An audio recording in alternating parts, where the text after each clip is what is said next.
People often imagine life as a medieval peasant was miserable. But have you ever wondered just how unpleasant it could be? Let's take a closer look. Cleanliness in the Middle Ages was nothing like what we know today. Still, that doesn't mean hygiene was completely absent. It just looked very different. There was no indoor plumbing, no soaps, as we know them, and certainly no personal care luxuries. Instead, people relied on whatever simple means they could find. Owning more than one set of clothes was considered a privilege. Most peasants wore the same garments day after day until they were too worn to use.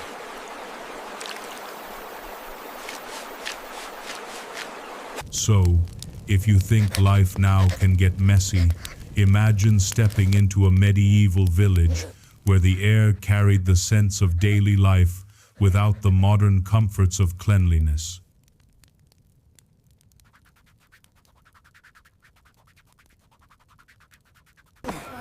Strange as it may sound, these habits shaped not just health, but also the way peasants lived, worked, and interacted.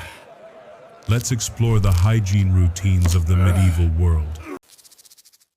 It's time to hold your breath and step into the world of medieval hygiene. Life for peasants wasn't just hard, it was often downright filthy. With poor waste management everywhere, vermin thrived. Fleas, lice, and rats spread illness across villages, turning bad hygiene into a recipe for plague. To fight back, people used herbs and flowers. These natural remedies didn't cure disease, but they helped mask smells and kept some pests away. Bathing wasn't like today's relaxing soak. Imagine stepping into lukewarm, reused water that was far from clean. That was daily reality for peasants. Wealthier families enjoyed tubs with heated water. Middle-class townsfolk often visited public bathhouses. But peasants? They had almost nothing, and bathing was rare. With no running water, peasants carried heavy buckets from rivers or wells. The effort made every bath a chore. So many skipped it altogether. For those without a private space, the only option was to wash outside, often in the cold, with small amounts of unheated water. After long days of hard labor, peasants needed to wash away dirt and sweat. Bathing also helped reduce lice and fleas. Soap, when available, was crude, often made from salt, lime, or other alkaline mixtures. For many, the work of hauling water was so great that they skipped bathing altogether.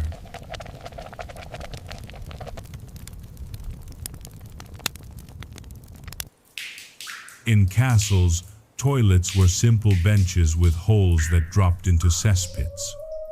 For peasants, this was considered a luxury. Most relied on shared outhouses, chamber pots, or even waste buckets. The waste was then dumped into pits or rivers, adding to the already foul conditions. These pits weren't just filled with human waste. Garbage was tossed in as well, creating an unbearable stench. Workers known as gong farmers were tasked with cleaning them, though leaks often polluted soil and water supplies.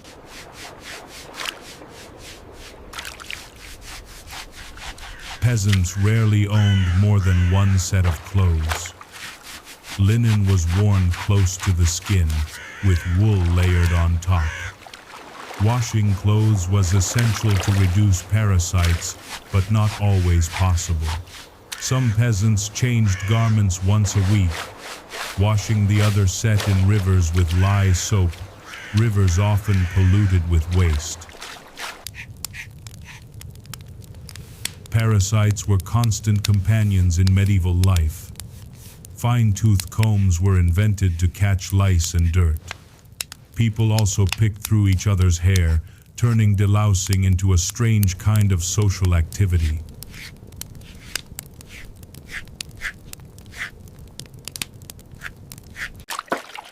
Despite the hardships, cleanliness was seen as a matter of pride. Etiquette guides recommended washing the face and hands each morning, and peasants followed the practice throughout the day. Since meals were eaten with bare hands, washing before and after eating was especially important. Forget memory foam. Peasants slept on straw mattresses. While they offered comfort and warmth, they were rarely changed, attracting fleas, lice, and bedbugs. To fight pests, herbs and flowers like lavender or chamomile were mixed with the straw. Linen sheets and wool blankets were luxuries for those who could afford them. Life was especially difficult for women. Menstrual hygiene was primitive. Some used rags, moss, or improvised tampons made from cloth. Others had no choice but to bleed into their clothing. Religious shame often forced women to conceal the reality with herbs to mask odor. Given poor diets and short lifespans, many women likely experienced fewer cycles than today. Toothbrushes didn't exist. Instead, peasants chewed on twigs to clean their teeth. It was simple, but it was all they had. Peasants cleaned their teeth with small branches, often from hazel trees. Some rubbed wool across their teeth, then rinsed with water. Those with more resources mixed salt, sage, or herbs into a paste for fresher breath. With little sugar in their diet, cavities were rare. But stone-ground bread wore teeth down, and painful extractions were common, performed by barbers, often without anesthesia. Many dulled the pain by drinking before treatment. Meals were eaten with bare hands, and peasant diets were built on beans, grains, onions, and seasonal vegetables.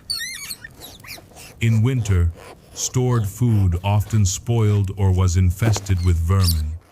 Grains could mold, causing illness, while meat was rare and had to be salted to last. Crop failure meant hunger or even starvation. Medical knowledge was limited.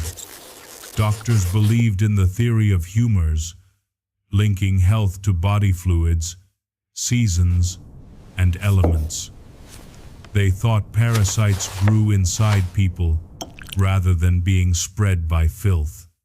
Advice included avoiding certain foods, though poor sanitation was the real cause of disease. Without proper understanding, illness spread quickly. Mirrors were a luxury, often made from polished metal. For most peasants, shaving was rare. Barbers shaved those who could afford it, but many went unshaven, turning villages into places where beards were the norm. Fleas and lice were everywhere. Remedies ranged from laying glue-covered bread with a candle to attract pests, to washing hair with salt water, to sniffing herbs like lavender. People even believed in imaginary parasites like earworms or toothworms.